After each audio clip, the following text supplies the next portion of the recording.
Mula digital connectivity hanggang sa ating infrastruktura, patuloy nating binubuo ang mga tulay ng pag-asa. Ito ang mga proyektong nag-uugnay sa atin.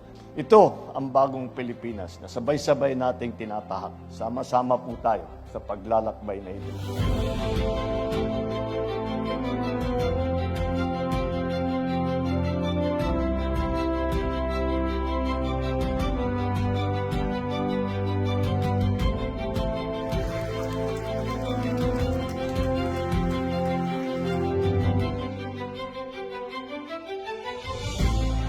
Kinukonekta natin ang buong Pilipinas para naman lahat ng Pilipino, kahit nga yung mga nasa malalayo, yung mga nasa isla na hindi madaling puntahan, ay magkakaroon pa rin ng internet upang makatulong sa kanilang trabaho, upang tumulong sa kanilang pamumuhay.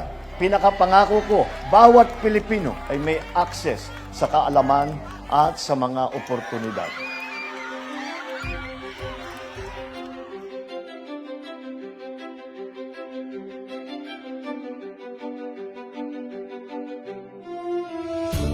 It is a show of concern, compassion, at ang ating commitment ng Pangulo na gawing mas mabuti ang buhay ng ating mamamayan saan mang sulok ng ating bansa.